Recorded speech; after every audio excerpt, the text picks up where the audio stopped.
हाँ, है ना। और अभी भी हम थोड़ा मतलब अभी हम एक प्रकार से ये देख रहे हैं कि अभी तक की क्या स्थिति रही है ना। तो हम ये देख रहे हैं कि ऐसा नहीं है कि मानव का लॉजिक डेवलप नहीं हुआ है ना। हमने परमाणु तक खोज लिया है और तमाम प्रकार की जो फैसिलिटीज बनाई हैं ये सब लॉजिक का ही कमाल है। ठीक हो गया। ठीक। तो जितनी प्रकार की भी टेक्नोलॉजी का विकास हुआ है या मानव जो है गुफा युग से लेकर के आज इस, है ना, अंतरिक्ष युग ऐसा बोलते हैं सामान्य तौर पे, इतनी दूर जो पहुंचा है वो लॉजिक के साथ ही पहुंचा है। ठीक। या अगर आप अध्यात्मवाद में भी देखेंगे तो इतने सारे ग्रंथ लिखे गए हैं, इतने सारे शास्त्र लिखे गए हैं, और उसने भी काफ़ी कुछ समाज में कुछ चीज़ों को ठीक ही करने की कोशिश की है। तो ये जो सारा का सारे शास्त्र और तमाम प्रकार के ग्रंथ, धर्म ग्रंथ लिखे गए हैं, वो भी तर्क से ही लिखे गए हैं। ठीक। तो इसका मतलब है कि तर्क का कुछ काम तो हुआ है। कितना काम हुआ है उसको हम थोड़ा देख पा रहे हैं, क्योंकि इतना सब तर्क का काम होने के बावजूद भी हम वैल्यू एजुकेशन को लेकर के हमारे हाथ में कुछ खास नहीं है, या संबंधों को लेकर के हमारे हाथ में कुछ खास नहीं है। वो क्यों है, हम उस तक पहुंचने की कोशिश कर रहे हैं। तो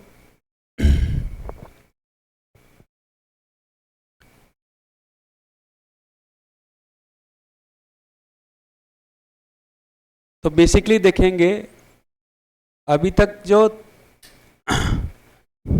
शिक्षा का जो भी हमारे पास थोड़ा बहुत इतिहास है उसको देखेंगे तो क्या दिखाई देगा।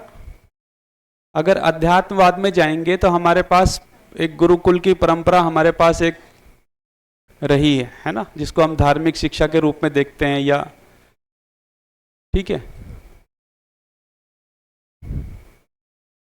ठीक है, ये 1200 के आसपास बगदाद में एक विद्यालय का चित्र है, विश्वविद्यालय है ये। ठीक। तो इसका मतलब क्या है, शिक्षा का कुछ ना कुछ प्रयास तो हुआ ही है। प्लेटो की एकेडमी का नाम सबने सुना होगा, एक्चुअल में एकेडमी शब्द आया ही उधर से है ना। प्लेटो की जो स्कूल था उसका नाम ही एकेडमी था, वो एकेडमी शब्द उधर से आया है। ठीक। तो अगर हम देखेंगे कि तमाम भौतिकवादी और अध्यात्मवाद जगत में शिक्षा के जो प्रयोग हुए हैं, तो एक प्रयोग हमको ये दिखाई दे रहा है, ठीक है, जिसमें गुरुकुल से लेकर के बगदाद के विद्यालय और तमाम प्रकार के यूरोप में जो प्लेटो की एकेडमी, वो दिखाई दे रहा है। आज के युग में देखेंगे तो हमको बड़े बड़े स्कूल ऐसे दिखते हैं, ठीक है, हार्वर्ड यूनिवर्सिटी है और तमाम प्रकार के आईआईएम जैसे संस्थान हमारे पास हैं, आईआईएम और आईआईटी जैसे। तो शिक्षा का एक इतिहास मोटा मोटा ये दिखाई दे रहा है। ठीक। ये दोनों ही इतिहास में आप देखेंगे तो ये भौतिकवादी और अध्यात्मवादी शिक्षा के केंद्र हमारे सामने दिखे हैं। ठीक। इसमें अगर हम देखेंगे तो इसका परिणाम क्या रहा, मोटे तौर पे देखेंगे, है ना, चाहे वो शिक्षा भौतिकवादी रही हो, अध्यात्मवादी रही हो। ठीक है। तो तर्क का प्रयोग तो इधर भी हुआ है। ठीक है, बिना तर्क के तो आदमी इतना आगे नहीं बढ़ा है।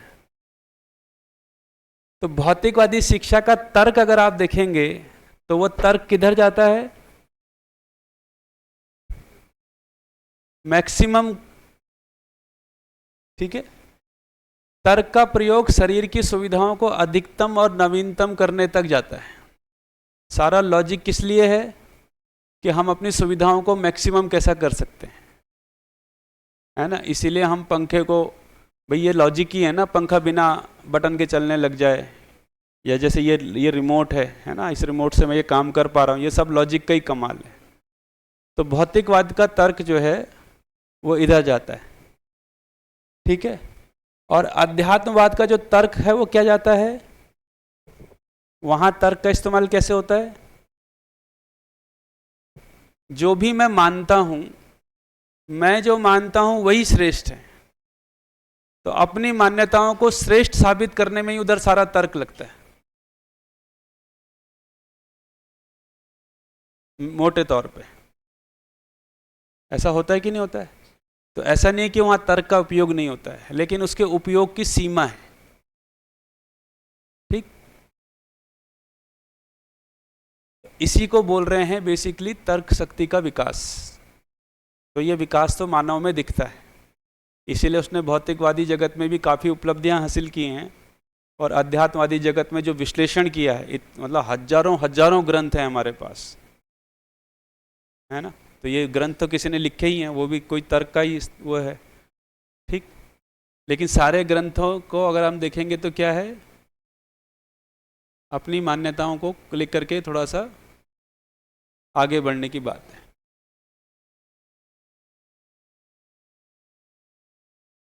तो वर्तमान शिक्षा प्रणाली पे बातें हैं, और वहाँ तर्क शक्ति का कैसे विकास होता है।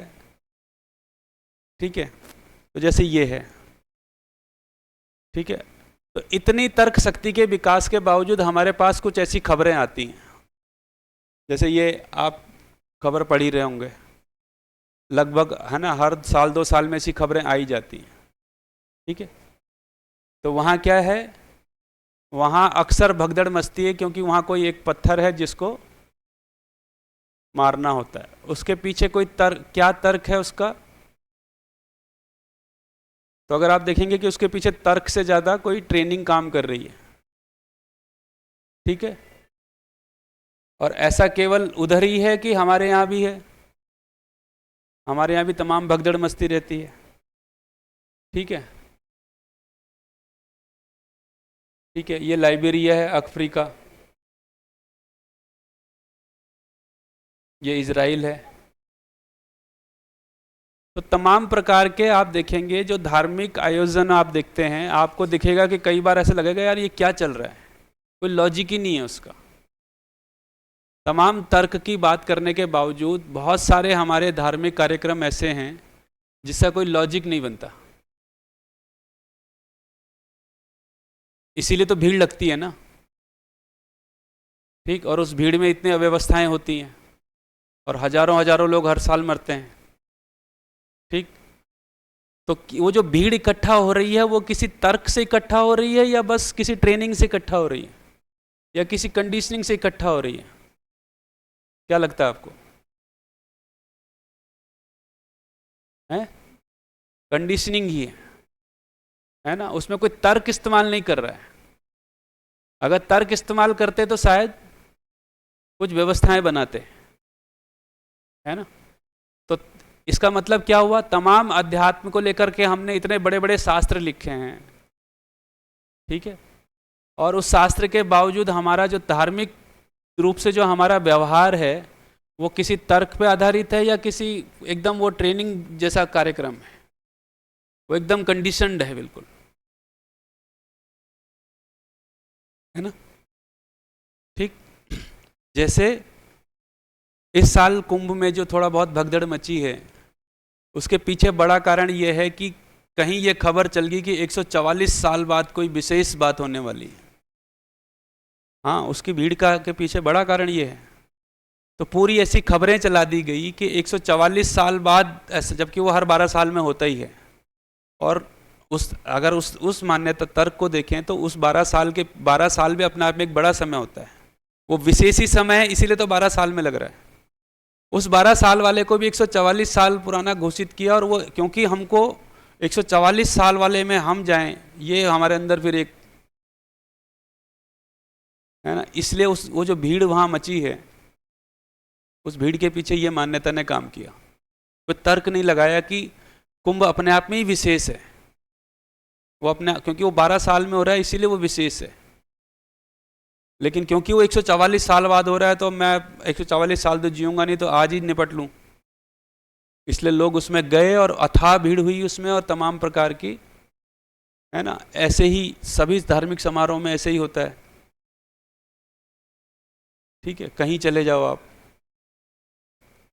ठीक हो गया। तो क्या दिख रहा है, तमाम शास्त्रों के बावजूद, तमाम बड़े ग्रंथों के बावजूद, हमारा जो धर्म के आधार पे या ये जो संप्रदाय के आधार पे जो हमारा आचरण है वो किसी तर्क आधारित नहीं दिख रहा है। ठीक हो गया। अगर तर्क आधारित होता जैसे अपने अगर हम हिंदू धर्म की बात करें तो हिंदू धर्म में जब भी कोई पूजा होती है सबसे पहले भूमि की पूजा होती है, और उस पूजा के बाद सारा प्लास्टिक कहाँ जाता है? तो अगर हम तर्क करें तो तर्क तो ये बोलता है कि जिसकी पूजा होती है उस पर कूड़ा नहीं फेंका जा सकता, लेकिन तमाम धार्मिक आयोजनों में आज सबसे ज़्यादा प्लास्टिक का यूज होता है। ठीक। और हर धर्म में प्रकृति को बहुत बड़ी बड़ी चीज माना गया है, लगभग पूजा की जगह माना गया है। तो ये तार्किक व्यवहार है कि ये एकदम कंडीशन व्यवहार है, कंडीशनिंग है ना। अभी हमारे यहाँ जब अब कांवड़ शुरू होता है तो डीजे लगा देना, उसके पीछे क्या तर्क है? तो इसी को क्या बोल रहे हैं? भेड़ चाल। वो जो पशुओं वाला जो ट्रेनिंग वाला मामला है, क्योंकि सब लगा रहे हैं तो फिर हम भी लगाएंगे। और अब हर धार्मिक आयोजन में होने लगा और हर धर्म के लोग करने लगे। मैं राजस्थान में था और किसी जैन मंदिर में ही, मतलब जैन धर्मशाला में ही मेरा कार्यक्रम था, और वहाँ कुछ प्रोग्राम चल रहा था, और शाम को फिर उनकी वो रैली निकली जिसमें मतलब वो आदमी का हार्ट अटैक हो जाए इस लेवल का वो डीजे बजता है। तो मैंने पूछ लिया कि जब जैन धर्म में अहिंसा को बहुत परम माना गया है, एक व्यक्ति से मैंने पूछा, और आलू और गाजर भी इस तर्क के साथ नहीं खाए जाते कि उससे बैक्टीरिया जैसी चीज को भी हानि पहुंचती है, तो इतना बड़ा बड़ा डीजे चला करके हवा में बैक्टीरिया को उससे नुकसान पहुंचेगा नहीं पहुंचेगा? अगर हम तर्क लगाएं तो क्या होगा? ठीक। सारे धर्म में बोला है कि प्राणियों को हानि पहुंचाना, प्राणियों को परेशान करना अधर्म है, और हम अपने घर में सत्संग करते हैं और पूरे गांव की नींद हराम करते हैं। गांव में बूढ़े लोग भी हैं, है ना, बच्चे लोग भी हैं, किसी को सुबह उठ के पढ़ना है, किसी को सुबह उठ के मेडिटेशन करना है, कुछ बुजुर्ग लोग हैं जो बेचारे आधी रात तक नींद नहीं आ रही थी, बड़ी मुश्किल से सुबह नींद आई थी। लेकिन आपको क्या है, अपनी भक्ति जो है वो सारे लाउड उस पर दिखानी है। ये बात पकड़ में आ रही है? तो कोई तर्क नहीं है, क्या है, केवल दिखावा है। मतलब वही पैटर्न जो चल रहा है वो, जब क्यों सब डीजे बजा रहे हैं तो हम भी बजाएंगे। किसी भी शादी समारोह में आप जाओ, आप बात नहीं कर पाते एक दूसरे से, वो इतना जोर से डीजे बजता है। अच्छा, उसके पास जाके बोलो कि भाई जब लोग यहाँ पे डांस करने आएंगे तब बजा लियो, तब तक थोड़ा धीरे कर दे, वो धीरे करने को तैयार नहीं होता, और सब लोग एक दूसरे पे परेशान होकर जोर जोर से चिल्ला के बात कर रहे हैं, पर कोई इसको बोलता नहीं है कि भाई इसको धीरे कर ले। क्योंकि डांस, मतलब जब भी किसी शादी समारोह में नृत्य करने के लिए लास्ट में एक आध घंटा लोग नाचते हैं ना, ठीक है, लेकिन उसको 3 घंटे तक जो है ना वो, और हर किसी को उससे परेशानी होती है, लेकिन कोई इसको बोलता नहीं। ऐसा हमारा वातावरण एकदम रोबोटिक एक्शन है हमारा। ठंडा मतलब कोको कोला, ऐसे हमारी कंडीशनिंग हो गई है, ऐसे हमारी प्रोग्रामिंग हो रही है। तो जैसे बटन में ये, कंप्यूटर में ये बटन दबाने से ये होगा, वैसे ही हमको ठंडा मतलब कोको कोला समझ में आता है। तो तमाम पिरामिड बनाने के बाद, तमाम ताजमहल और मंदिर बनाने के, कोणार्क के मंदिर बनाने के बावजूद, तमाम डैम बनाने के बावजूद हमारे तर्क की यह स्थिति है।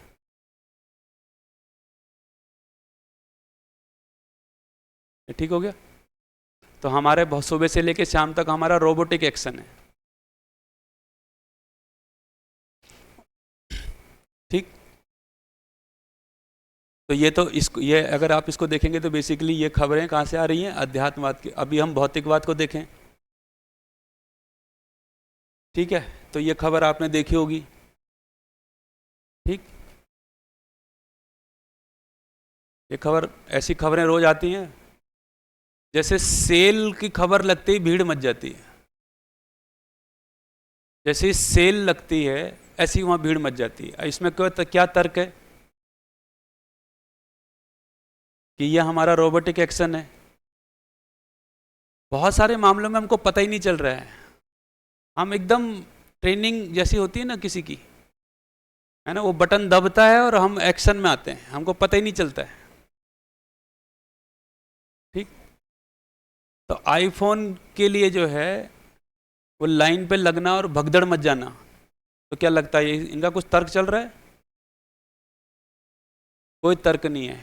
अंदर एक मान्यता बैठी, आईफोन मने स्टेटस, स्टेटस मने मेरी आइडेंटिटी। आईफोन नहीं हुआ तो मैं नहीं हूं, ये आईफोन ही मैं हूं। यहां से वो जा रहा है, तो कुछ भी हो जाए आईफोन लेना है। ठीक, जैसे ऐसा बताते हैं कि अमेरिका में जब आईफोन ये मतलब 12 या 13 जब मतलब नया फ़ोन लॉन्च हो रहा था, तो जो ये लोग बिजनेस वगैरह का स्टडी करते हैं तो उन्होंने एक प्रिडिक्शन किया कि हो सकता है आईफोन को इस बार नुकसान हो, क्योंकि जो आईफोन पहला वाला और जो बाद वाला वर्जन है उसमें कोई बहुत माइनर कोई अंतर है। वैसे भी फ़ोन में बहुत माइनर अंतर होते हैं, है ना, वो किसी में फ़िल्टर ठीक हो जाता है, किसी का कैमरा थोड़ा बढ़िया हो जाता है, तो कुछ माइनर चेंज आते हैं। तो उनको लगा, प्रिडिक्शन ये हुआ कि शायद इस माइनर चेंज के लिए लोग इतना रुपया खर्च नहीं करेंगे। ठीक, लेकिन जैसे ही वो लॉन्च होना था उससे एक दिन पहले रात लाइन लग गई थी उधर, लंबी लंबी लाइनें लग गई थी, क्योंकि नवीनतम ही क्या है, नवीनतम ही वो है जो जब तक मैक्स मेरे पास क्या नहीं आएगा, लेटेस्ट। लेटेस्ट होना ही जो है ना समझदार होने की निशानी है या बड़े होने की निशानी है। तो आप देखेंगे कि हमारे जो बाजार में हमारे तर्क नहीं चल रहे हैं। ठीक, तालेगढ़ के स्कूल में बच्चे जो हैं वो बर्थडे पे टॉफ़ी वगैरह बांटते ही थे। ठीक हो गया, तो मैंने एक दिन बच्चों के साथ एक बढ़िया क्लास ली। मैंने कहा ये बताओ जन्मदिन जो है, देखिए तर्क से कैसे बच्चे ऐसा बच्चे पकड़ते नहीं, ऐसा नहीं है। और ये बात मैंने बहुत पहले किसी मतलब एक और स्कूल में भी की थी। तो मैंने ये बोला, मैंने कहा देखो जन्मदिन जो है वो खुशी की बात है कि दुख की बात है? बोला बहुत खुशी की बात है। तो बोला अगर हम खुश हैं तो क्या ये अच्छी बात है कि हम अपनी खुशी में किसी को दुख दें? बोला नहीं। तो मैंने कहा ये जो लोग आप टॉफ़ी बांटते हो, आपको कैसे पता कि ये हमारे लिए ठीक है कि नहीं है? ठीक है, और इसमें कलर है, इसमें तमाम प्रकार के स्वाद हैं, किसी में मैंगो का स्वाद है, किसी में संतरे का स्वाद है, ये कैसे आया इसमें? तो इतनी सब बात करने के बाद, बढ़िया बात करने के बाद फाइनली वहाँ पर अभी बर्थडे में टॉफ़ी बिस्किट का बांटा जाना बंद कर दिया है। और ये हमने आदेश पूर्वक नहीं किया, ऐसे हम आदेश पूर्वक कर ही सकते थे। ये बाकायदा एक महीना बढ़िया प्रोसेस चलाया बच्चों के साथ, फिर पेरेंटिंग के साथ, कि भैया जन्मदिन मना रहे हो तो हम दूसरे के पेट में कबाड़ क्यों डालें? ये बहुत सिंपल सा तर्क है ना। मैं खुश हूं और मैं अपनी खुशी में आपका पेट खराब करूं, ये क्या बात हुई? अभी तो ऐसे ही हो रहा है। तो बच्चों को ये बात पकड़ में आई और बच्चे इसको आराम से स्वीकार कर पाए।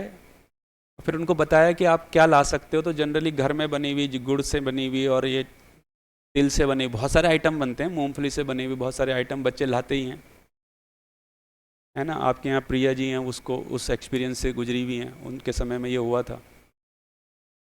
तो बच्चों को हमने ये तर्क पूर्वक बताया, आदेश नहीं दिया, इसलिए वो सहजता से हो गया। अब ऐसा नहीं होता कि बच्चे भूलवश ऐसा कर दें, उनके बैठ गया, ये ठीक हो गया। तो बाकी तो हम सब तर्क पूर्वक बिना तर्क के ही करते हैं। ठीक, इसलिए हम समाज में बहुत उपयोगी साबित नहीं हो रहे हैं, है ना, चाहे तमाम प्रकार की चीजें हैं। ठीक, ये भी एक खबर है। ऐसी खबरें आप, ऐसी चीजें आप रोज देखते होंगे। अब ये जो जेसीबी को देखने खड़े हुए, इनका क्या तर्क चल रहा है? चल रहा है कोई तर्क? ऐसी बहुत सी घटनाएं देखे ना, सड़क में कुछ काम हो रहा है, चार लोग ऐसे ही खड़े देख रहे हैं। तो अब बताइए, ऐसा ये कोई समाज तार्किक समाज है? हम बोल सकते, और हम ऐसा कोई तार्किक समाज देख पा रहे हैं अपने आसपास? तो आप अपने आसपास देखेंगे तो लगभग ऐसा दिख रहा है कि लोग मतलब कर क्या रहे हैं, है ना। पर्यावरण पे मतलब मैं ऐसे मीटिंगों में गया हूं, पर्यावरण पे बैठक चल रही है और हर मेहमान के आगे एक प्लास्टिक की बोतल रखी है। ठीक है, तो मैंने बोल दिया, मैंने कहा अगर हम कम से कम इतना तो, चलो तो और जगह बात की बात है, पर आपने पर्यावरण पे बैठक बुलाई है, तो ये प्लास्टिक की बोतल यहाँ क्या कर रही है? तो इसके बाद उन्होंने मुझे दोबारा नहीं बुलाया। इसलिए देखिए, बच्चों के अंदर अपने से बड़ों के प्रति बहुत सम्मान इसलिए भी नहीं बन रहा है क्योंकि हमारा जीना बहुत अतार्किक है, कोई तर्क ही नहीं बैठता। क्या पर्यावरण पे बैठक कर रहे हैं और आपके पास प्लास्टिक की बोतल से पानी पिला रहे हो आप लोगों को? ठीक, छोटा सा, मतलब छोटा सा हुआ है।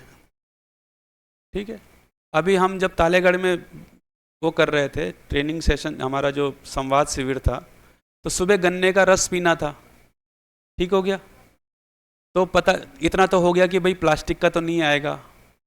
तो फिर हमने बात किया कि ये कागज का भी है, क्या इससे बचा जा सकता है? स्टील का गिलास है, तो बोला स्टील का गिलास तो है, लेकिन वहाँ क्या है, भोजन जिस दिन में फैक्ट्री के लोग, वो जो उनका जो कैंपस है सतलासना का, उसमें दिन में लोग भोजन करते हैं, तो बर्तन मांजने वाला 12 बजे के बाद आता है। तो स्टील के गिलास तो हैं, लेकिन जो हमारा ब्रेक हो रहा है, उसके लिए ड्रिंक ब्रेक हो रहा है, वो 10 बजे होगा, तो वो बर्तन मांजने वाला नहीं आएगा।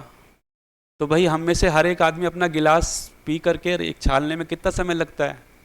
तो कुछ भी समय नहीं लग रहा है। तो ठीक है, कल से स्टील के गिलास लाओ, मामला सुलझ गया। नहीं तो रोज 50 गिलास कहाँ जाने थे वो? तो हम जो है अंदर पर्यावरण पर्यावरण की बात करें, पर जितना हम कर पाए, तो ये तर्क है ना कि हाँ भाई, अगर उसकी जगह प्लास्टिक के गिलास लगते हैं तो हम लगा ही सकते हैं स्टील के गिलास ना, क्या दिक्कत है?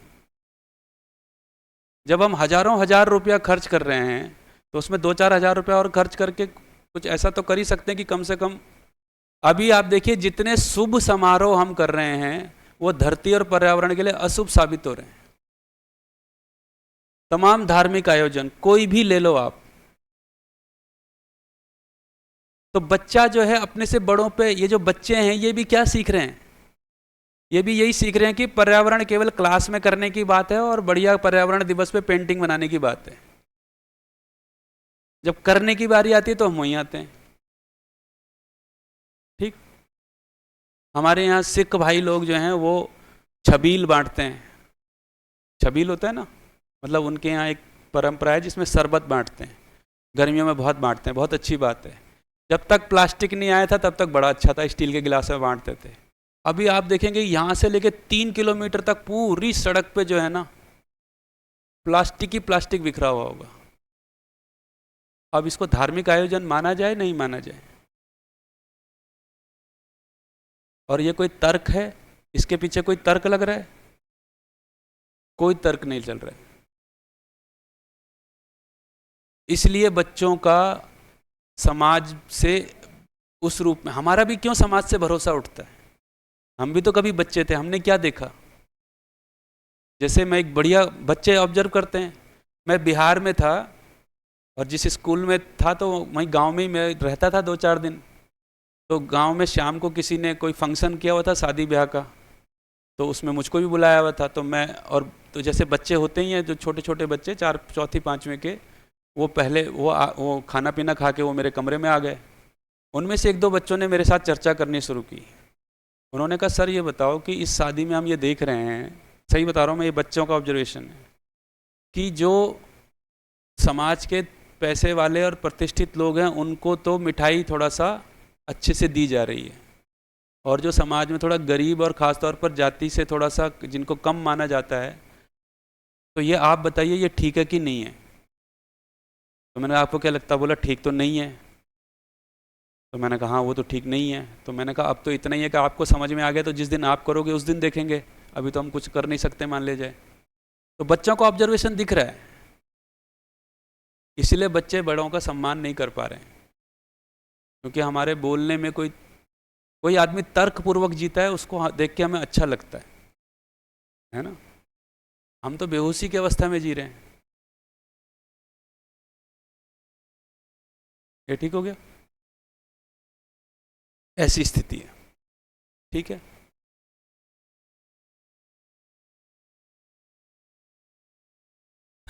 आप बताइए इसमें क्या तर्क है? रोज शाहरुख खान के घर के आगे, अमिताभ बच्चन के घर के आगे 20,000 10,000 लोग खड़े होते हैं और 300 मीटर दूर से उसके साथ सेल्फी खींच रहे हैं। 300 मीटर दूर से उसमें शाहरुख खान एक धब्बे की तरह दिखता है। तो फाइनली उनको बताना पड़ता है कि वो जो धब्बा दिख रहा है वो शाहरुख खान है। तो हमारे साथ शाहरुख खान के साथ सेल्फी है। इसके पीछे क्या तर्क है? तो पूरा समाज ही जो है लगभग, है ना, कैसे जी रहा है?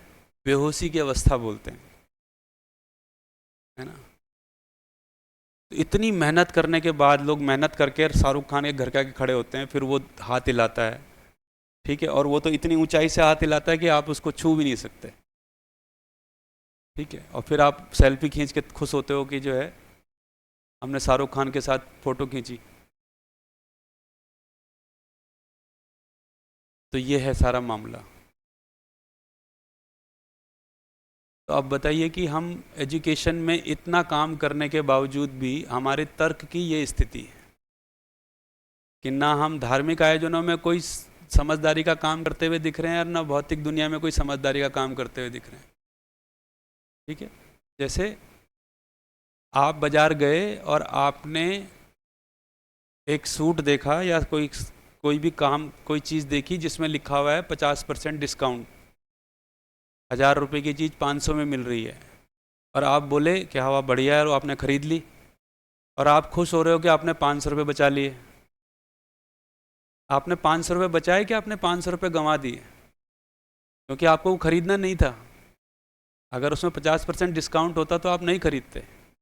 तो आपने जो है एक्चुअल में 500 रुपये गंवा दिए और आप खुश हो रहे हैं कि आपने 500 रुपये बचा लिए।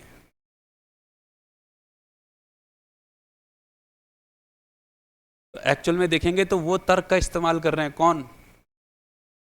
जो बाजार में सामान बेच रहे हैं, उनका दिमाग तभी भी चल रहा है ना। उनको पता है कि ये जैसे इसीलिए वो क्या है 99 लिखते हैं, है ना, क्योंकि देखो तर्क, मैंने कल एक कहानी सुनाई थी, मुझे लगता है यहाँ भी सुना दूँ। सिगमंड फ्राइड का नाम सुना है आपने? सिगमंड फ्राइड एक बहुत बड़ा साइकोलॉजिस्ट हुए हैं यूरोप में, और आज भी साइकोलॉजी का फादर उन्हीं को माना जाता है। तो वो ज़माने में साइकोलॉजी प्रोफेसर होना बहुत प्रतिष्ठा की बात थी, और लगभग हर इंटेलेक्चुअल व्यक्ति का सपना होता था कि वो प्रोफेसर बने। और सिगमंड फ्राइड के भतीजे या भांजे, कोई एक, मतलब उस रिश्ता फिक्स नहीं मुझे पता, वो सिगमंड फ्राइड के उत्तराधिकारी माने जाते थे, क्योंकि नॉलेज उनको लगभग मतलब उन्होंने उस पूरे दर्शन को ठीक से पकड़ लिया था। तो सब लोगों को ये स्वीकार था कि अब यही जो है इनको आगे, क्योंकि उस समय प्रोफेसर के बाद वो भी उत्तराधिकार में चला जाता था, क्योंकि कम पढ़े लिखे लोग थे। तो सबको ये स्वीकार था कि अच्छा यही बनेंगे, और वो भी बनना चाहते थे। हेलो, वो भी बनना चाहते थे। तो लेकिन दिक्कत ये थी कि उनके उस समय प्रोफेसर होने के लिए बहुत अच्छा ओरेटर होना, वक्ता होना बहुत ज़रूरी था। तो उनके साथ समस्या ये थी कि उनके जीभ में वो हकलाते थे कुछ, है ना, इसलिए वो प्रोफेसर नहीं बन पाए। तो वो बहुत निराश होकर के अमेरिका चले गए। अमेरिका में उन दिनों जो है वो नया नया अमेरिका बन रहा था और जिसको डेवलप हो रहा था। तो वहाँ दो घटनाएं एक साथ घट रही थी। एक तो वो ताज़ा, उसकी इकोनॉमिक कंडीशन लगातार ऊपर हो रही थी, है ना, नए नए कारोबार और नए नए फैक्ट्रीज और नए नए आविष्कार, मार्केट का काम। दूसरी तरफ महिला मुक्ति के भी आंदोलन चल रहे थे कि महिलाओं को बराबरी का अधिकार दो। जैसे उनको मजदूरी बराबर नहीं देते थे, सैलरी में अंतर था, वो तो खैर अभी तक भी रहा। टेनिस खिलाड़ियों ने तो अब जाकर के बराबरी का पैसा हासिल किया है। पिछले 5 साल पहले तक टेनिस प्लेयर में पुरुषों को और महिलाओं को अलग अलग पैसा मिलता था। वो बहुत लड़ झगड़ के उन्होंने बराबर किया है। तो उस समय कई जगह वोट देने का अधिकार नहीं था।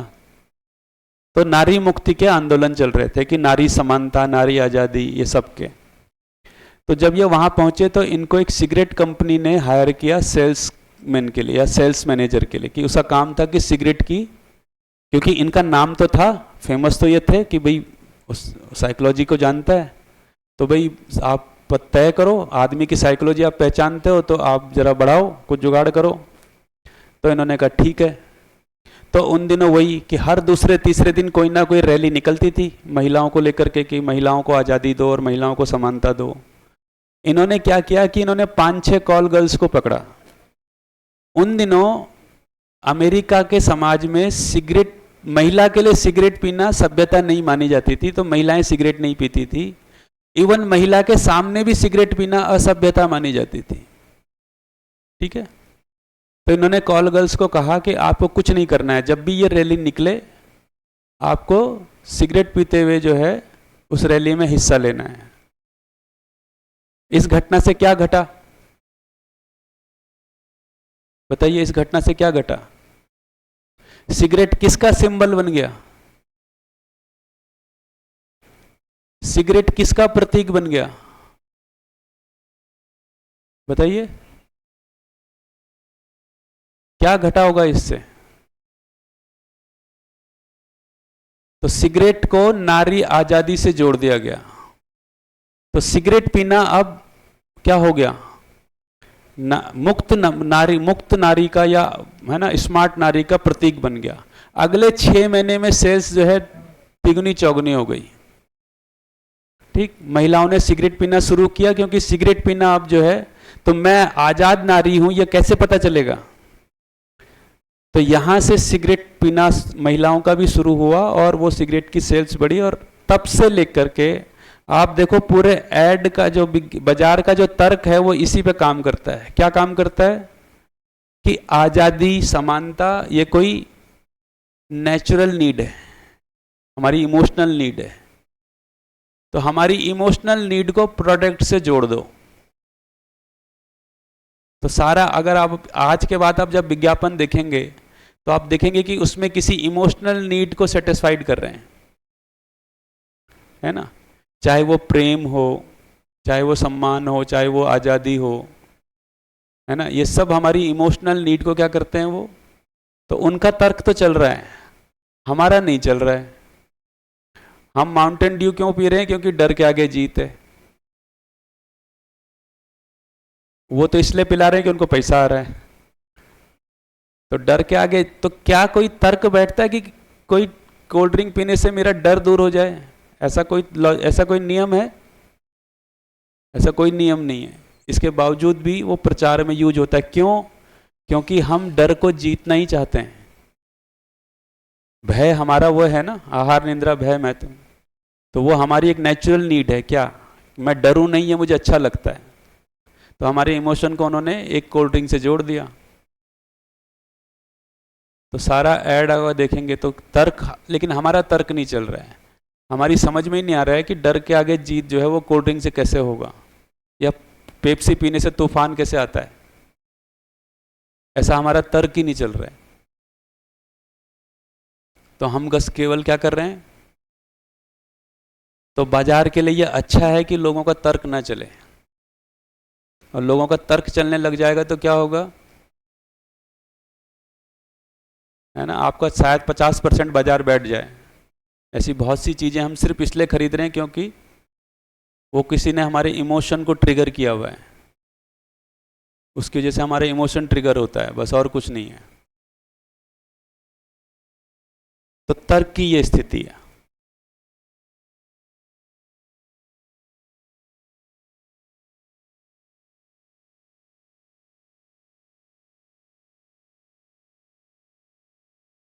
इसलिए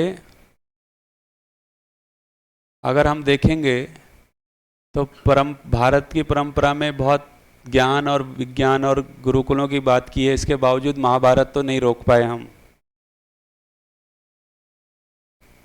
ये स्वीकार होता है कि नहीं होता है? ठीक, और महाभारत की कथा को अगर माने तो उसमें 18 करोड़ लोग मारे गए। उस कथा के अनुसार 11 करोड़ इनके पास थे और 9 करोड़ इनके पास थे। हाँ, तो ये 11 और 9 लगभग 20 करोड़ हो जाते हैं, है ना, जो भी ऐसा लगभग ये कोई संख्या है। ठीक, तो इसका मतलब यह है कि तमाम बड़ी शिक्षा के बावजूद हम महाभारत को नहीं रोक पाए। फिर उसका हम जो भी लॉजिक देना चाहें दे दें, लेकिन हकीकत तो है कि 18 करोड़ लोग अगर मरे हैं तो बड़ी बात है। ठीक है, ठीक, तमाम इस्लाम जो है पैगंबर ने इतना सारा मेहनत किया, उसके बावजूद भी हम सिया सुन्नी के नाम पे आज भी झगड़ रहे हैं, नहीं झगड़ रहे हैं? और पैगंबर ने सारा मेहनत किस लिए किया था? क्योंकि वो कबीले आपस में लड़ते रहते थे अलग अलग देवताओं के नाम पे, तो उन्होंने कहा सब देवता हटाओ, अल्लाह एक है, तो लोग एक हो जाएंगे। हालत ये हुई कि वो वही 72, अल्लाह एक है इसके बावजूद वो 72 में निपट गए, फिरकों में बंट गए। ठीक, तो एक नहीं हो पाए। ठीक है, ईसाई जगत में भी देख लीजिए, पूरा ईसा मसीह का जो पूरा दर्शन है वो केवल एक चीज पे टिका है कि प्रेम करो। ठीक हो गया। लेकिन सारा ईसाई जगत ने जो है युद्ध कितने किए हैं? 2 वर्ल्ड वार से लेकर के, और आपस में ही लड़े हैं, बाकियों की तो बात की बात है। ठीक, तो इसका मतलब सारी धार्मिक शिक्षाएं भी समाज को युद्ध से नहीं बचा पाई। ठीक है, अब इधर देखें हमारी आधुनिक शिक्षा, अमेरिका में ये घटनाएं रोज होती हैं। ठीक हो गया। तमाम मॉडर्न एजुकेशन के बावजूद अभी भी हम भेदभाव को नहीं मिटा पाए समाज से। आज भी ये घटनाएं घटती हैं जहां हम जाति के नाम पे लोगों से अपमानजनक व्यवहार करते हैं, है ना। आज भी भारत में कुछ ऐसी जगह हैं जहां अगर शेड्यूल कास्ट का व्यक्ति घोड़ी पे चढ़ जाए तो दंगा हो जाता है, पुलिस की सुरक्षा में उसको बारात ले जानी पड़ती है। और ये कौन लोग हैं जिनके मंदिरों से रोज गूंजता है कि ईश्वर कण कण में है, सबको, सब ईश्वर ने सबको बनाया है, उसके बावजूद वो घोड़ी पे नहीं चढ़ सकता। तो क्या लगता है कि तर्क विकसित हुआ है? ठीक, ये क्या है, एक सरी, हाँ ठीक। सारी मॉडर्न एजुकेशन के बावजूद बच्चों का सुसाइडल हम नहीं रोक पा रहे हैं। सुसाइड कितनी कर रहे हैं बच्चे आजकल? ठीक, तमाम केस के बावजूद। ये एक डेटा है, इस पे थोड़ा अगर हम ध्यान देंगे तो बेसिकली ये कोटा में जिस बच्चों ने जो सुसाइड किया है, ये तो नया नहीं है, मतलब मुझे लगता है 3-4 साल पुराना होगा। तो कोटा में जितने बच्चों ने सुसाइड किया है उसका डेटा है ये। तो उसमें उन्होंने कैटेगरी बांटी है कि वो सुसाइड करने के पीछे कारण क्या है। तो एक कारण उन्होंने एड्स लिखा है, दूसरा ड्रग लिखा है, तीसरा फेलियर इन एग्जामिनेशन है, दूसरा लव अफेयर्स है, और वो ग्रैंड टोटल है। तो आपको सबसे ज़्यादा कहाँ दिखाई दे रही हैं? ठीक हो गया। तो तमाम मॉडर्न एजुकेशन बेसिकली हमारे अंदर से असफलता का भय दूर नहीं कर पाई। तो 2 जगह आपको ज़्यादा वो दिखाई देगा, एक तो फेलियर इन एग्जामिनेशन और दूसरा संबंध, लव अफेयर्स। बच्चों के लिए सबसे ज़्यादा दिक्कत यही है अभी। अब बताइए हमारे पास की क्या योजना है? आज का बच्चा सबसे ज़्यादा किस बात से परेशान है? फेलियर मैंने समाज में उसको सफल रूप में देखा जाए, उसकी पहचान सफल रूप में हो। ठीक है, तो फेलियर होने से क्या है? पहचान। तो क्या संकट खड़ा है? बेसिकली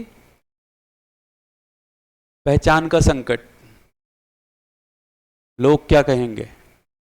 तो तमाम एजुकेशन के बावजूद लोग क्या कहेंगे, इसको लेके हमारे पास कोई सॉलिड जवाब नहीं है।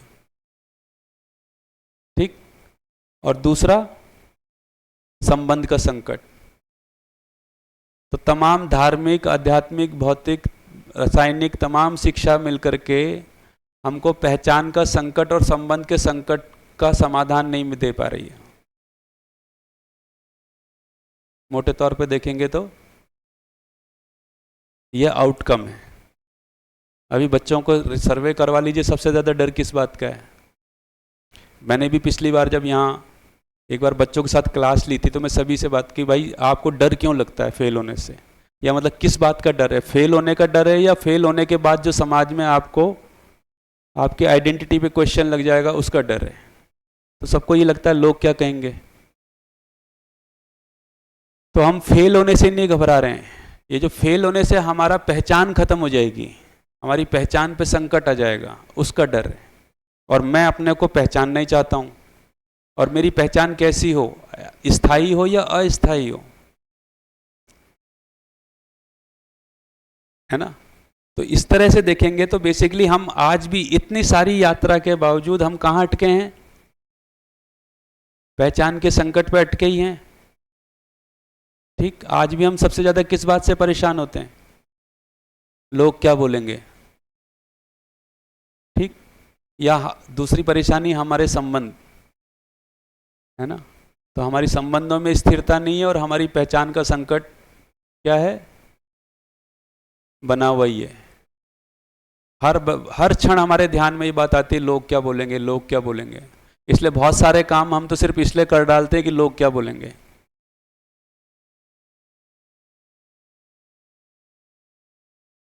है कि नहीं? जैसे बहुत सारे काम हम दबाववश करते हैं कि नहीं करते हैं समाज में। हमको लगता है अगर नहीं किया गया तो लोग क्या बोलेंगे, है ना, पीयर प्रेशर जिसको बोलते हैं। क्योंकि हमारी पहचान जो है, तो जमाना क्या बोलेगा, लोग क्या बोलेंगे, जमाने के हिसाब से चलना पड़ता है ना। ये सब भाषा हमने बनाई हुई है। तो जब जमाने के हिसाब से चलना ही पड़ता है तो बच्चा तो चल ही रहा है फिर, तभी तो वो आपको छोड़ करके आगे बढ़ जा रहा है, क्योंकि जमाने के हिसाब से उसको भी चलना है। और ये लोग क्या बोलेंगे, ये कौन लोग होते हैं? अगर आप ध्यान देंगे तो जिसको हम लोग बोलते हैं या जिसको हम बोलते हैं जमाने के हिसाब से चलना है, आप देखेंगे तो वो गिने चुने आप उंगलियों में गिन सकते हो। वो जो 20-50 लोगों से हमारा रोज का उठना बैठना है। आप यहां बैठे बैठे ये थोड़े ना सोचते हो कि उत्तराखंड वाले क्या सोचेंगे, या मैं वहां बैठे बैठे ये थोड़ी ना सोचता हूँ कि गुजरात वाले क्या सोचेंगे। मुझे मकान बनाना है, मुझे कपड़े खरीदने हैं, या जो भी मुझे कुछ करना है, और मैं देखता हूँ कि मैं जमाने को ध्यान रख रहा हूँ, तो जमाना मतलब हम कोई अमेरिका नेपाल को देख के नहीं कुछ कर रहे हैं। वो जो 40-50 लोगों का हमारा समूह है, तो हमारा जमाना बेसिकली वही है। जो हमारे निकटतम संबंधी हैं, उन्हीं के बीच हम पहचान के संकट से जूझ रहे हैं।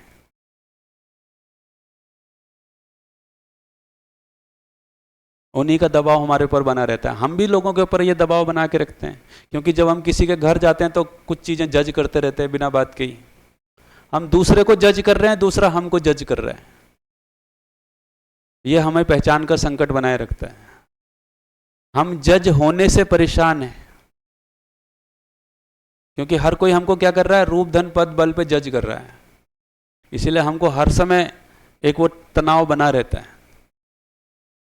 ठीक, इसलिए आप नोट करेंगे, जब कभी आप दोस्तों के साथ पिकनिक पे जाते हैं, जो बहुत निकटतम दोस्त होते हैं, सबसे ज़्यादा आराम में हम उस समय होते हैं। क्यों होते हैं? क्योंकि कोई किसी को जज नहीं कर रहा होता है। विशुद्ध संबंध के साथ हैं, जो प्राकृतिक संबंध, हम मित्र हैं, मित्र हैं। हम नहीं देख रहे हैं कि इसका क्या कपड़े पहन लिए क्या, तो इसलिए मित्रता बढ़िया लगती है। जब हमको जज नहीं करता जो, उसके साथ ही हम कंफर्ट होते हैं। लेकिन हम भी जज करते हैं लोगों को, क्या पहना है, क्या नहीं पहना है, क्या ब्रांड का कपड़ा, क्या ब्रांड का कपड़ा नहीं, है ना, शादी में किसको बुलाया, क्या डीजे, क्या नहीं, ये सब चीज़ें जो है हम जज करते रहते हैं। तो हम दूसरे के लिए जज करते हैं, दूसरा हमको जज कर रहा है। यही हमारे बीच संबंधों का तनाव है। तो एजुकेशन में भी बच्चों के साथ भी हम क्या कर रहे हैं, बच्चों के ऊपर सर्विलांस लगाए, कैमरा, कहाँ गलती करेगा, हम उसको जज कर रहे हैं। इसलिए बच्चा स्कूल में डिस्कम्फर्ट महसूस करता है, क्योंकि वहां उसको लोग सिखाने के लिए नहीं बैठे हैं, उसको जज करने के लिए बैठे हैं। बेसिकली वो सहयोग की अपेक्षा के साथ है। उसको क्या चाहिए? सहयोग चाहिए। लेकिन उसको सहयोग से ज़्यादा उसको जजमेंट मिलता है। ऐसे ही परिवार में, समाज में भी ऐसा ही होता है। इसलिए हम अपने मन की व्यथा कहने में लोगों के सामने हमको संकोच होता है। पता लग रहा है मैंने कुछ अपनी मन की व्यथा कही, उसने जो है इसको लेकर के कुछ नया बवाल खड़ा कर दिया। पता लग रहा है वो मुझे जज कर रहा है, वो मेरे लिए कोई जजमेंट पास कर रहा है या जजमेंट बना रहा है। ये बात पकड़ में आई? तो ये कैसे हम बच्चों का दूर करें, ये है शिक्षा का समस्या।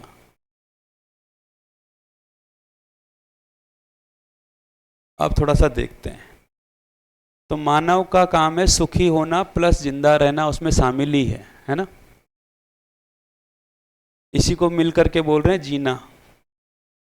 तो जीना या तो कंडीशनिंग के अनुसार होगा या अंडरस्टैंडिंग के अनुसार होगा। मान्यता अनुसार जीने का मतलब वही बिना जांचे मन के स्तर पे जीना, किसी भी दबाव प्रभाव यानी भय प्रलोभन आस्था से किसी बात को मान लेना, इसी को हम मान्यता बोल रहे हैं।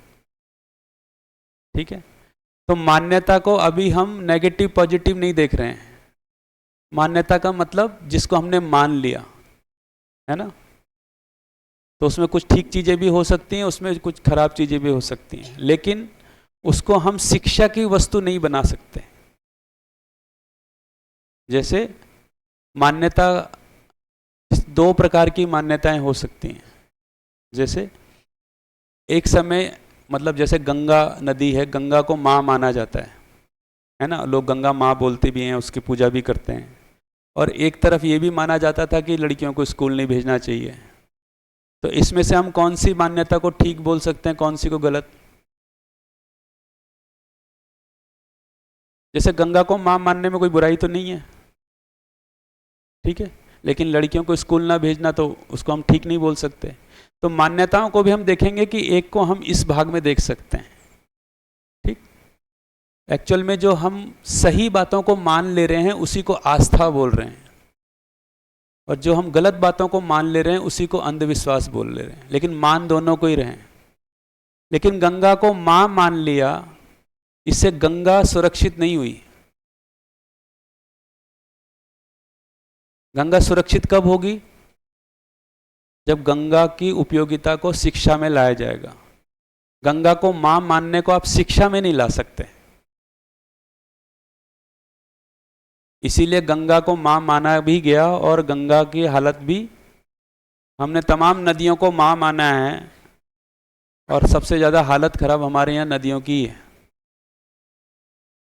ठीक, और बढ़िया रोज आरती होती है हमारे यहाँ ऋषिकेश में, रोज आरती होती है गंगा की। ठीक, और उसके बाद जो भी गंगा में बहाया जा सकता है वो सब खुशी खुशी बहाया जाता है। तो क्या हुआ, अच्छा मान लेने से भी वो समझ की जगह नहीं आई। और अगर कोई गंगा को समझ गया मतलब उसके शिक्षा में वो उसके नियम को समझ गया कि गंगा की क्या उपयोगिता है या नदी की क्या उपयोगिता है, तो वो आरती करे ना करे नदी को गंदा नहीं कर सकता।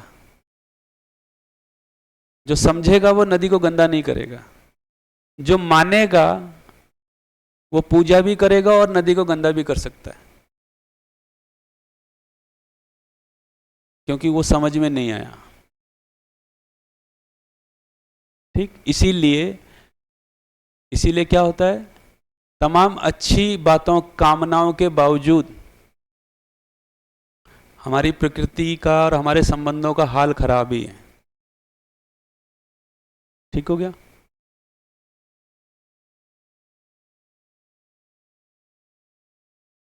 फिर से जीने पे आ रहे हैं। तो जीने का मतलब है, ये तो मान्यता अनुसार। तो सवाल ये है कि ये मान्यताएं आती कहाँ से हैं, इसको थोड़ा सा चेक कर लेते हैं, है ना। तो मनुष्य को देखेंगे तो मनुष्य जो है जब भी पैदा होगा वो किसी इन्वायरमेंट में पैदा होगा, किसी वातावरण में पैदा होगा। वो वातावरण देखेंगे तो दो प्रकार का है, एक को हम बोल रहे हैं ज्योग्राफिकल इन्वायरमेंट, भौगोलिक वातावरण, और दूसरे को बोल रहे हैं हम सोशल इन्वायरमेंट। तो वो किसी सामाजिक वातावरण में पैदा होगा और किसी भौगोलिक वातावरण में पैदा होगा। ज्योग्राफिकल इन्वायरमेंट का मतलब है जलवायु, जंगल और जमीन। सारा ज्योग्राफी कुल जमा इतना ही है। ठीक हो गया? इसका असर किस पे पड़ेगा, है ना। मैं जिस ज्योग्राफिकल इन्वायरमेंट में पैदा होऊंगा उसका असर मेरे शरीर पे पड़ेगा, पड़ेगा नहीं पड़ेगा? ठीक, आप अफ्रीका में पैदा होते तो दूसरे प्रकार का शरीर होता, चाइना में पैदा होते तो दूसरे प्रकार का शरीर पैदा होता। ठीक, सोशल इन्वायरमेंट का मतलब है परिवार, पास पड़ोस हो गया, मित्र हो गए, मीडिया हो गया, बाजार हो गया, शिक्षा प्रणाली वहाँ कोई होगी, राजनीतिक प्रणाली कोई होगी, आस्थागत कोई प्रणाली वहाँ रहती है। इस सब का असर कहाँ पड़ता है? तो मेरी मान्यताएं कहाँ से आ रही हैं? मेरे सामाजिक वातावरण से आ रही हैं। ठीक, तो मेरे सामाजिक वातावरण में कुछ मान्यताएं हैं, वो मान्यताओं को मैं क्या कर लेता हूं, बिना जांचे अडॉप्ट कर लेता हूं। तो मैं ऐसा सोचता हूं, ऐसा सोचना, मैं सोच रहा हूं कि मैं जिस वातावरण में था उस वजह से सोच रहा हूं, वातावरण के अनुसार सोच रहा हूं। अभी मैं सोचने में भी स्वतंत्र नहीं हूं, इसलिए मेरा तर्क सीमित हो जाता है।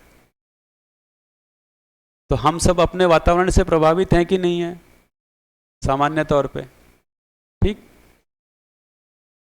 है ना। तो जैसे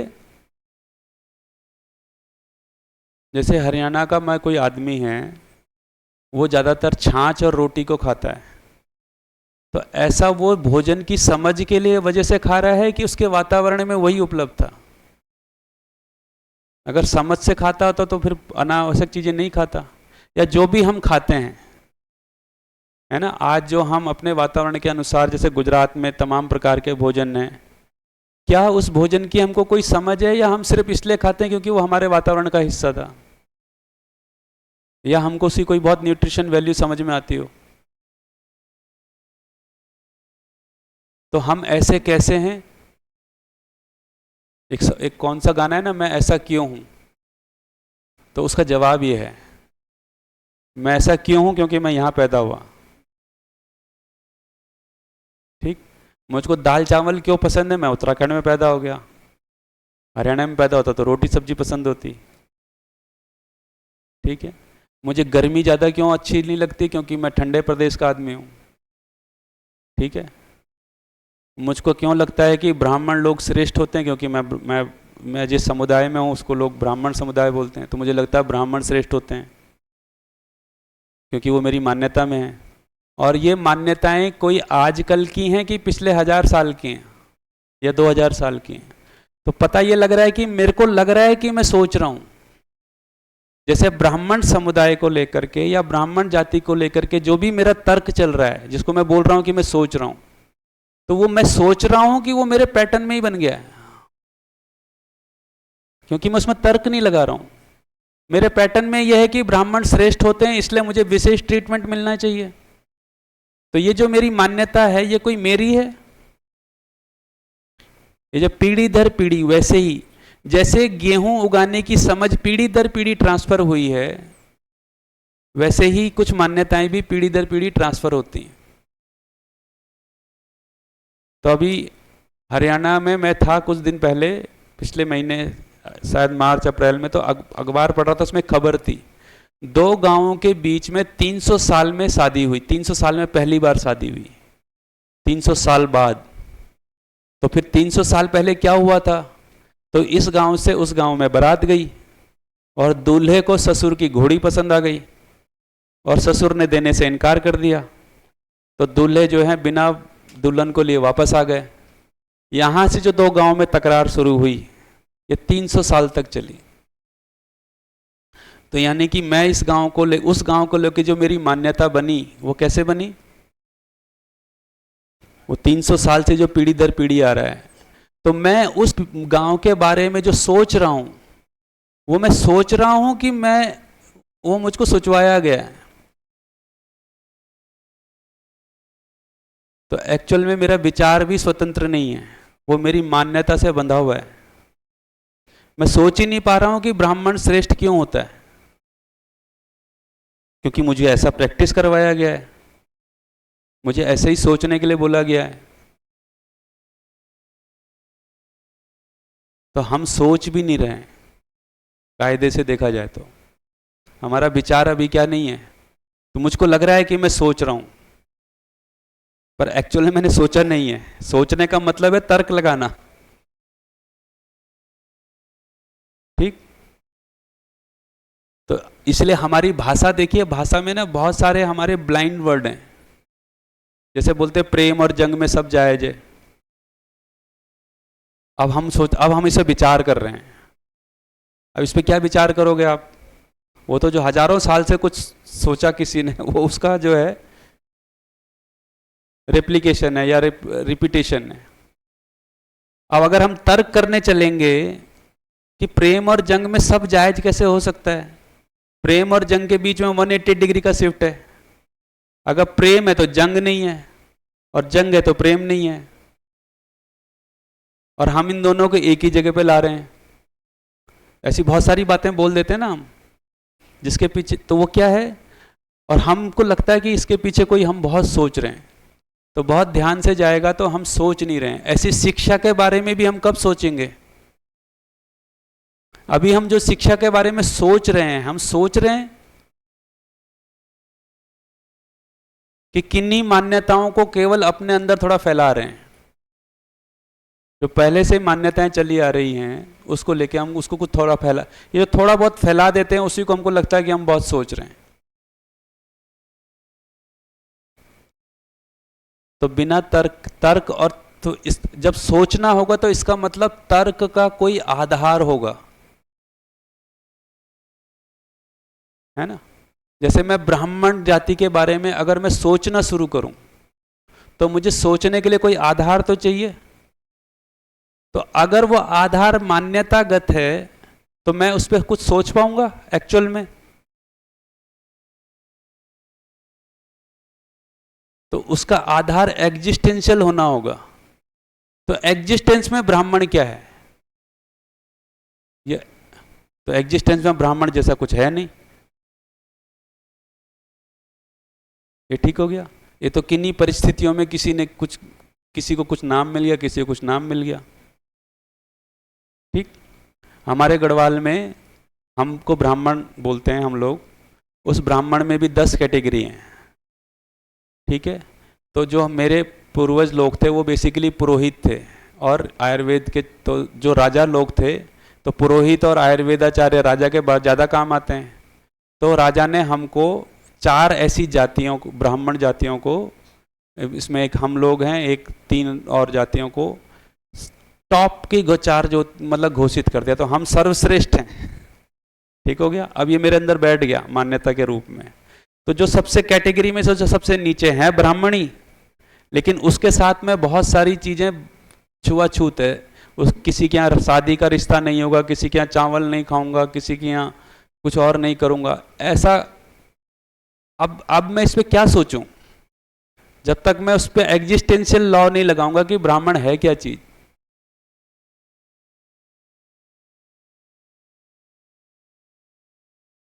तो एग्जिस्टेंस में तो मानव है ना। तो तर्क मेरा तब तक शुरू नहीं होगा जब तक मेरे पास कोई एग्जिस्टेंशियल रेफरेंस नहीं आएगा। तो जैसे आपने, क्योंकि ये सुना ही होगा,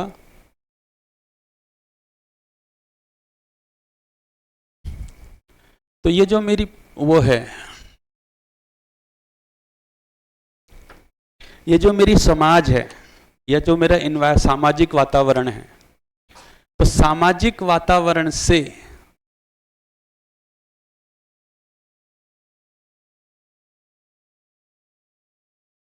जो मेरी मानसिकता है, ये मानसिकता तैयार हो रही है। एक तो ये बात है। और क्योंकि बाय डिजाइन मैं सुखी होना चाहता हूं, तो इसका मतलब है कि मैं अपनी मानसिकता में किन चीजों को स्वीकार करूंगा। सुखी होने की किसी कल्पना, जो भी मेरे समाज में सुखी होने के क्या हैं, सुखी होने के कार्यक्रम है, या जिनसे सुखी हुआ जा सकता है ऐसे कोई कार्यक्रम, वो सब मैं क्या कर लूंगा। जैसे हर समाज में सुख की कुछ अवधारणाएं हैं, है कि नहीं? सुख का कोई विचार है। तो बेसिकली ये जो मानसिकता है ये मेरी बनती है, सुख के प्रति मानसिकता बनती है। सुख के प्रति मानसिकता का मतलब है सुखी होने के तरीके।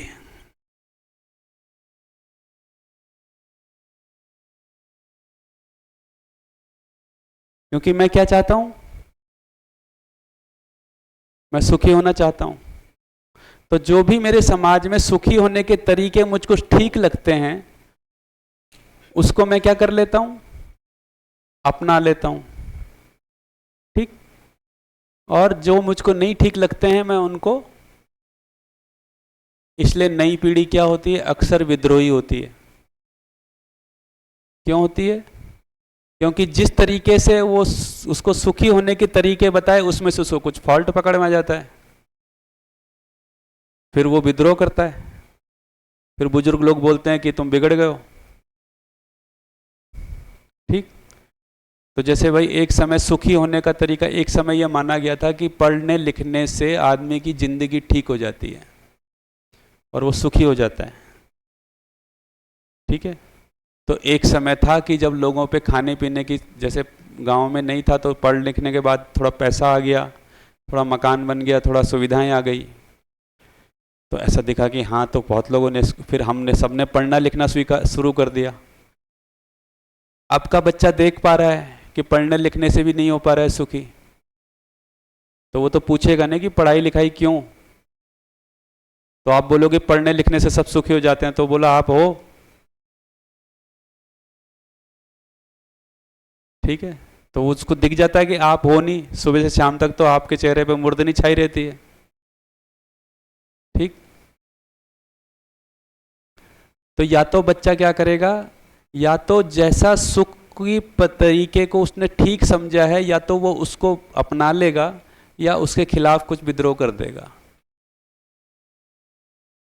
इसको बोलते हैं रिएक्शन और रिफ्लेक्शन में जीना। रिफ्लेक्शन का मतलब जैसा है वैसा उसको अपना लेना, है ना। भाई समाज मानता है कि नौकरी बड़ी चीज है, तो मैं नौकरी के लिए चला गया। समाज मानता है कि बड़ा मकान बड़ी चीज, तो मैं बड़ा मकान बनाने चला गया। समाज मानता है कि गोरा रंग ठीक है, तो मैं गोरा रंग बनाने चला गया, जो भी करने चला गया। तो इसको क्या बोला, रिफ्लेक्शन। लेकिन किसी को, क्योंकि मनुष्य कल्पनाशील है, उसका विश्लेषण तो चल ही रहा है, तो उसको साथ में ये भी दिख रहा है कि इससे कुछ ये सुखी उखी दिख नहीं रहे हैं, तो वो रिएक्शन में चला जाता है। वो क्या करता है, जिस तरीके से आप सुखी हुए हो, सुखी होने की बात कर रहे हो, मैं वो तरीके नहीं अपनाऊंगा, भले ही मैं कुछ और कर लूं। सही का पता उसको नहीं है, लेकिन उसको ये दिख गया कि जो ये बोल रहे हैं उसमें कुछ दम नहीं दिख रहा है। तो या तो हम अपने सोसाइटी का रिफ्लेक्शन मोड में जाते हैं या रिएक्शन मोड में जाते हैं। जबकि शिक्षा क्या करेगी, अगर हम समझ के साथ होंगे तो हम रिस्पॉन्स मोड में होंगे।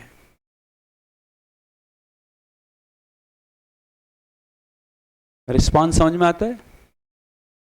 तो अभी हम रिस्पॉन्स मोड में रहते हैं या रिएक्शन या रिफ्लेक्शन मोड में रहते हैं, है ना। या तो हम रिफ्लेक्ट करते हैं या हम रिएक्शन में चले जाते हैं। ठीक। या तो हम नकार ही देते हैं बिल्कुल ही, या हम बिल्कुल ही जो है मजबूर होते हैं कि जैसा लोग बोल रहे हैं वैसा करेंगे। ठीक। तो जो मॉडर्न एजुकेशन है, जैसे महिलाओं में आप देखेंगे कि तो महिलाओं में एक समय रिफ्लेक्शन था, जैसा समाज ने कहा वैसा किया, पति ही परमेश्वर है ना, और हर समय जो है पति की आज्ञा अनुसार चलना है, ससुराली सब कुछ है, यही सुख का स्रोत माना गया, ऐसे आदमी सुखी होगा। ये किसी को दिख गया कि इसमें कुछ दम दिख नहीं रहा है, तो वो रिएक्शन मोड में चली गई।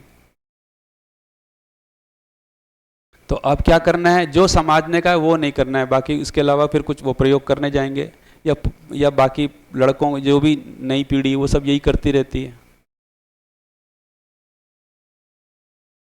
तो क्या हो रहा है,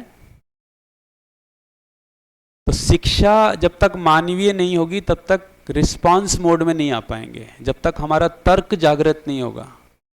और तर्क जागरण का मैं ये बोल ही रहा हूं कि सही क्या है ये पकड़ में आना। तर्क से बेसिकली हम क्या करते हैं, सही गलत का चुनाव करते हैं। ठीक।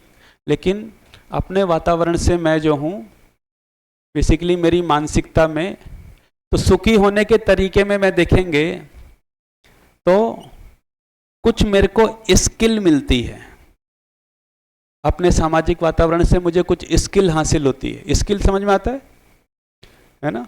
तो खाना बनाना, कपड़े बुनना, गाड़ी चलाना, हल चलाना, ये सब भी मैं समाज से ही सीखता हूँ। इसीलिए मेरा सोशल इन्वायरमेंट जैसा होता है उस प्रकार की स्किल मेरे को आई जाती है। जैसे समुद्र किनारे के बच्चों को तैरना नॉर्मल आ जाता है, ठीक है, आप लोग यहाँ से ट्रैकिंग करने जाते हैं बाकायदा पैसा खर्च करके, पहाड़ का बच्चा है ना, वहाँ से जहाँ से आप ट्रैक करके आते हैं वो रोज वहाँ से जो है गाय वाय भैंस चरा के आता है, उसके लिए पहाड़ चढ़ना कोई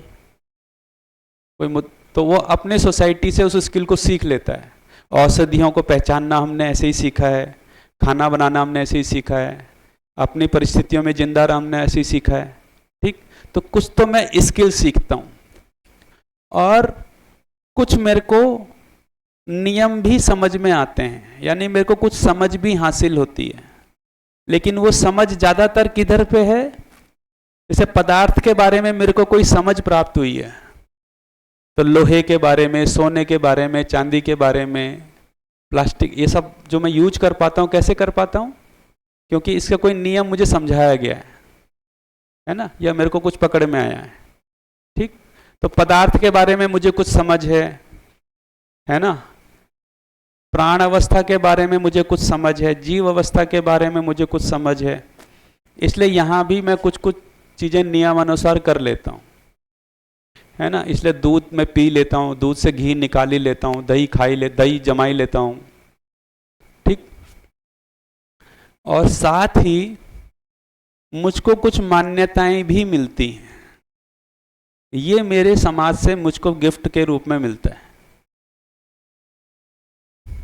और झंझट कहाँ शुरू होती है?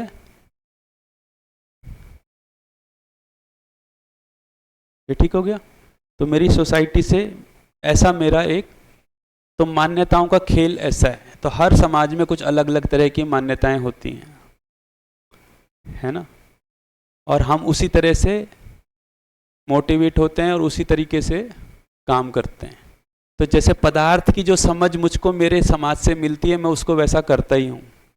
जैसे पहाड़ में जिस तरह के पेड़ होते हैं, कौन सा पेड़ घास का है, कौन सा पेड़ नहीं है, ये मुझको मिला ही है तो मैं उसको करता ही हूँ। और आदमी के बारे में जो मेरी मान्यताएं हैं वो भी मुझको मिलती है, मैं, है ना, ठीक है, कपड़ों के बारे में, समाज, उसके तमाम तरह की मान्यताएं मुझे मिलती है, सुंदरता के बारे में, रूप धन पद की जो मान्यताएं हैं, तो मैं उसको क्या करता हूँ, उसको अपना लेता हूँ। ठीक, जैसे कुछ जगहों पर धनी होने का मतलब है जमीन का होना, वहाँ कैश कोई इंपॉर्टेंस नहीं रखता, जमीन कितनी है। इसलिए अगर मैं उस समाज में पैदा होता तो जमीन के प्रति मेरी मानसिकता कैसी होती? मैं जमीन को एक अलग ढंग से देखता, कितनी जमीन, तो जमीन ज़्यादा होने से ही मेरी पहचान बनती। किसी समाज में नौकरी करने को बहुत बड़ी बात माना गया है, इसलिए वहाँ जमीन कितनी भी हो, नौकरी है तो ही आप हो, सरकारी नौकरी। तो मेरे को जो है मेरी मानसिकता वहाँ कैसी होती सरकारी नौकरी के प्रति? ठीक है, किसी समाज में बिजनेस की बहुत मान्यता है ना, किसी समाज में कुछ अलग तरह की मान्यताएं। तो हर समाज में जो मान्यताएं हैं वो मेरे मानसिकता का हिस्सा बन जाती हैं, और अगर मुझे उससे थोड़ा ठीक लगता है तो ठीक है, नहीं तो कई बार मैं या तो रिफ्लेक्शन मोड में रहता हूँ या रिएक्शन मोड में रहता हूँ। ठीक, जब तक अच्छा लगता है तब तक रिफ्लेक्शन मोड है, जब अच्छा नहीं लगता है तो रिएक्शन मोड है। ये ठीक हो गया? चलिए आगे चलें।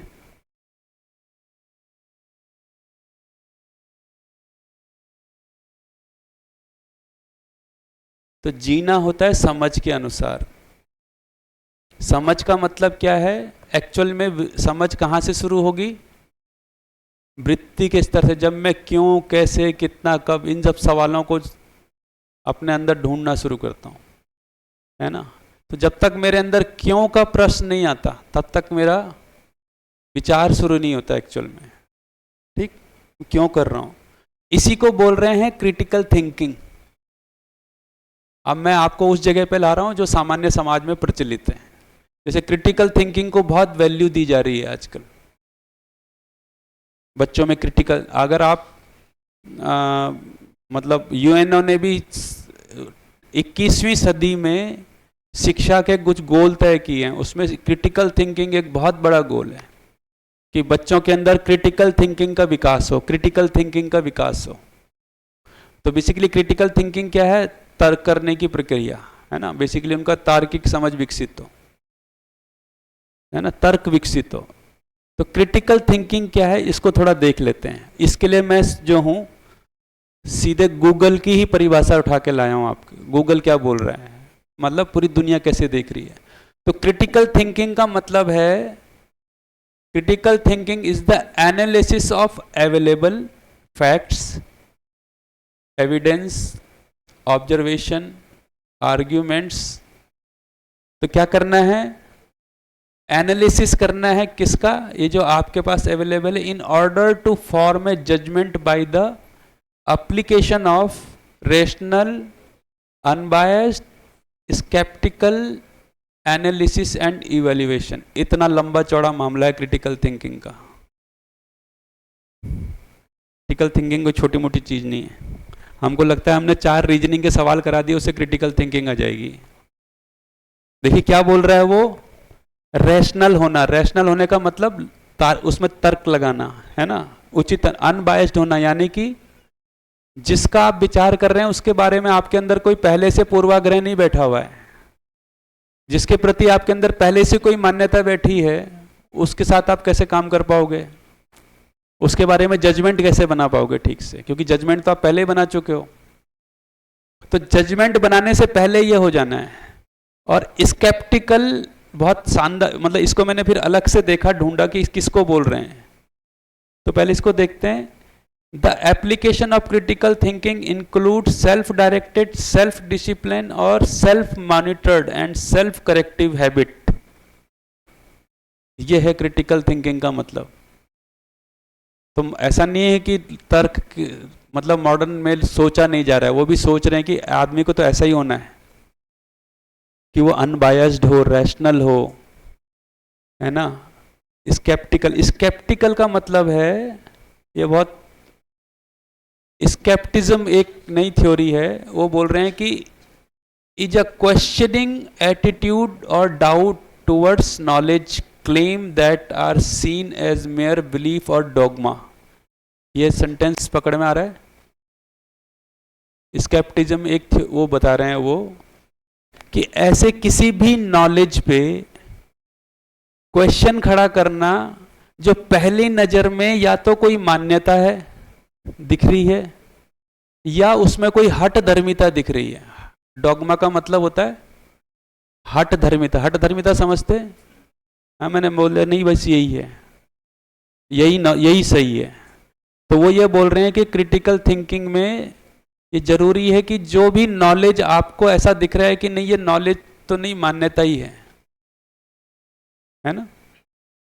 ठीक, जैसे हम मान लें कि जी हरियाणा के लोग तो बहुत अक्खड़ होते हैं, ऐसा मैं आपको बोल दूं क्योंकि मैं हरियाणा आया जा, तो स्केप्टिज्म क्या होगा कि आप दिखने में तो ये नॉलेज लग रहा है, मैं इसे नॉलेज मान रहा हूं कि मैं हरियाणा रहा हूं, हरियाणा के लोग बहुत अक्खड़ होते हैं। तो आप इसको माने नहीं, बल्कि इस पे सवाल खड़ा करें कि अक्खड़ होने का क्या मतलब है। ठीक है, और मैं या तो मैं उसको हट ही मान लूं।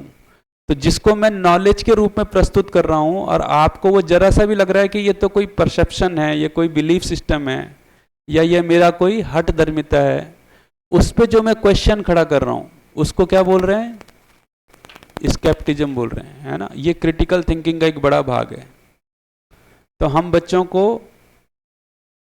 है ना, तो ये कब करेंगे हम? जब बच्चों के साथ संवाद होगा, जब चर्चा होगी। इसको बोल रहे हैं critical thinking, logical mindset actual में इसको बोल रहे हैं। ठीक, तो अभी तक ये जो तर्क का काम है इसका यूज कैसे हुआ है?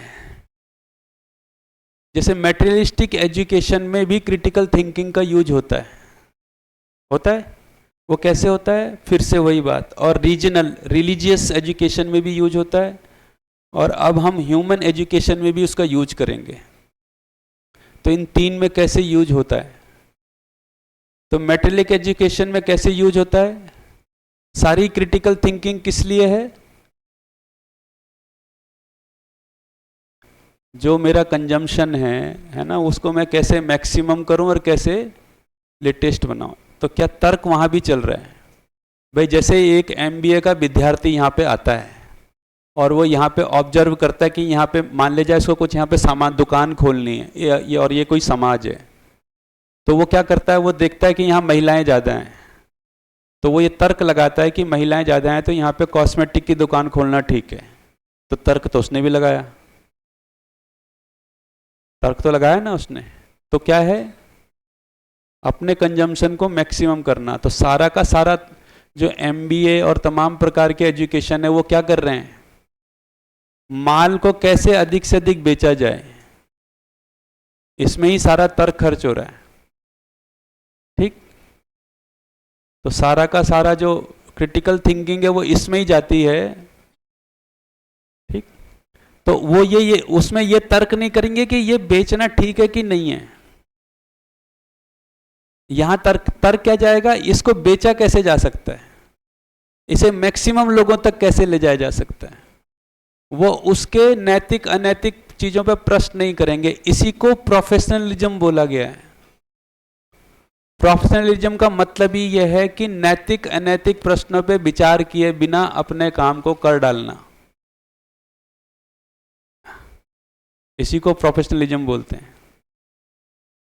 ठीक, आपको एक काम दिया गया है कि आपको सिगरेट बेचनी है, वो सिगरेट बेचने के लिए क्या क्या किया जा सकता है, वो ये सवाल नहीं करेगा कि नहीं सिगरेट नहीं बेचनी है, या और भी तमाम चीजें।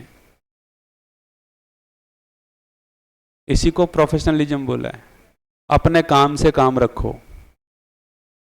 ठीक, तुमको ये सोचने के लिए नहीं पैसा दे रहे हैं कि सिगरेट बेचना है कि नहीं बेचना है, तुमको ये सोचने का पैसा दे रहे हैं कि सिगरेट का मैक्सिमम कंजम्पशन कैसे बढ़ाया जाए। ठीक, तो सारा एमबीए का एजुकेशन ऐसा ही है। वो सिखाते हैं कि मार्केटिंग कैसे करनी है।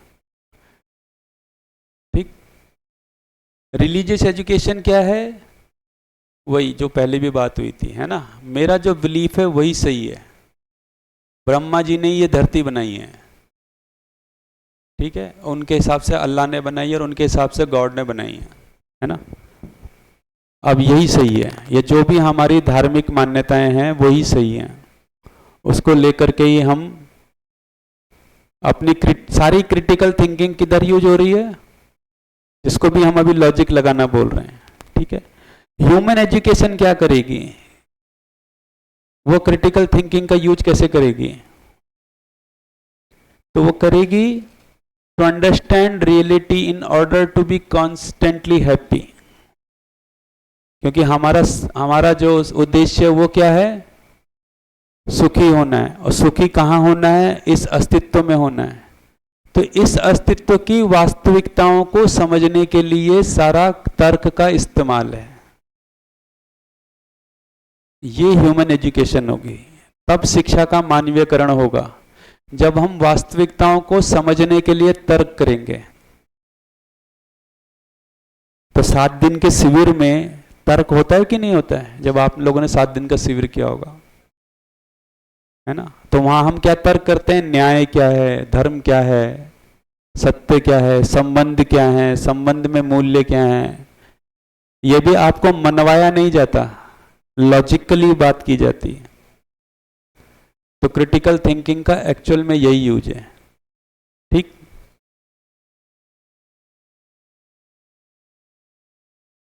कितने बजे तक चलने वाले हैं हम? अच्छा, 5 मिनट है। चलिए इसको कल खोलेंगे फिर। यहां तक तो यहां तक क्या पकड़ में आया, यहां तक क्या पकड़ में आया कि क्रिटिकल थिंकिंग लक्ष्य है कि माध्यम है।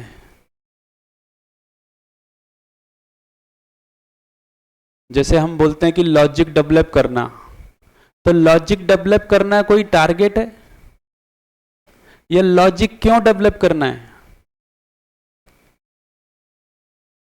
ताकि वो सच्चाइयों को समझ सके। अभी क्या है, लॉजिक डेवलप करना ही उद्देश्य बन गया है,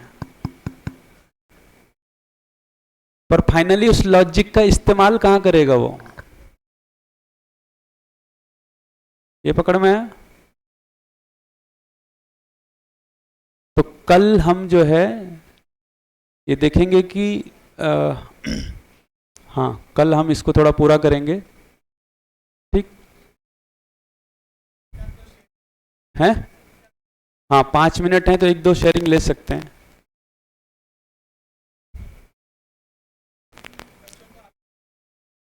हैं? बताइए कौन बात करेगा? मुझे कैसे पता चले कि सब तक कोई बात पहुंची है? मेरी मेहनत का फल मुझको मिलना चाहिए, नहीं मिलना चाहिए? तो मेरी मेहनत का कुछ फल बताइए, जो भी सुबह से हम पकड़ पाए, कुछ 1-2 शेयरिंग बताइए।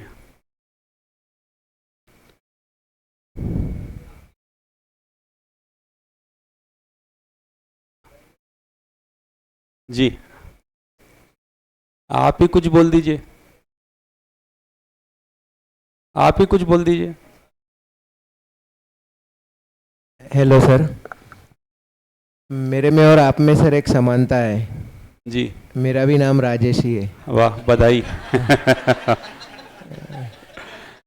अभी सर एक तर्क की बात है कि बच्चे रियलिटी में अपने से ज़्यादा माइंडेड होते हैं, मतलब उनमें ब्रेन वो विकास शक्ति, हम बच्चों को पढ़ाते नहीं हैं, हम बच्चों से कुछ सीखते हैं। अभी लास्ट ईयर की बात है, मैं 7th क्लास में गया था प्रॉक्सी में, तो उधर बच्चों को मैंने ऐसे ही डाइजेशन सिस्टम सिखाया कि पेट में एसिड होता है और वो इंटेस्टाइन एंड ऑल दैट। तो एक बच्चा, तो जनरली बच्चों ने अब तक क्या सुना है कि माँ के पेट में बच्चा बड़ा होता है, तो बच्चा खड़ा रहा और बोलता है सर पेट में तो एसिड होता है, तो छोटा बच्चा मर नहीं जाता। आफ्टर दैट मैंने उसको समझाया कि बेटा ये स्टमक अलग होता है एंड यूटेरस अलग होता है, जहाँ बेबी डेवलप होता है प्रॉपरली। तो उससे, और वो भी सर उस क्लास का सबसे, हम बोलते हैं ना, मस्तीखोर बच्चा था वो। और उसने तर्क, मतलब वो, मैं ये एग्जांपल इसलिए दे रहा हूँ कि वो मान्यताओं पे नहीं चलते, उनको फैक्ट्स ज़्यादा पसंद होते हैं। तो एक सर मेरा एक क्वेश्चन था आपसे। जी अभी जो स्लाइड बताई आपने, उसमें आपने बगदाद यूनिवर्सिटी दिखाई थी, but I think Nalanda university भी तो है अपने हिंदुस्तान में। हाँ हाँ वो तो है ही, तो उस पर तो मैंने गुरुकुल दिखाई दिया ना। नहीं तो उसका भी पिक्चर ले सकते थे हम, ऐसा मुझे लग रहा है। मैं तो बेसिकली जो धार्मिक मान्यताएं हैं, हर एक मान्यता से एक एक उदाहरण ले रहा था। हाँ हाँ। तो हमारी मान्यताओं में गुरुकुल सबसे ऊपर है, इसलिए मैंने उसको लिया।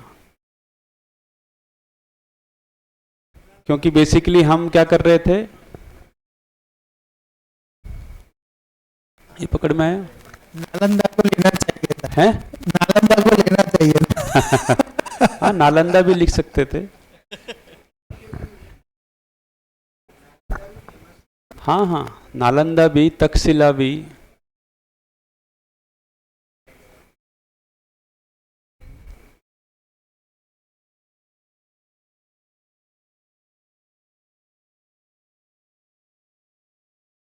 और कुछ किसी को बोलना है?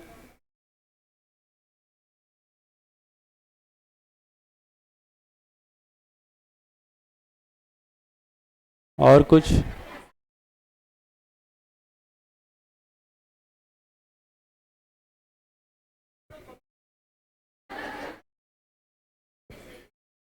चलिए, और कुछ पूछना है किसी को, या कोई सवाल किसी का पूछना है? देखिए जब भी इस तरह की चर्चा होती है तो मैं इस उम्मीद के साथ नहीं रहता कि आपको सब कुछ ही पकड़ में आ गया होगा।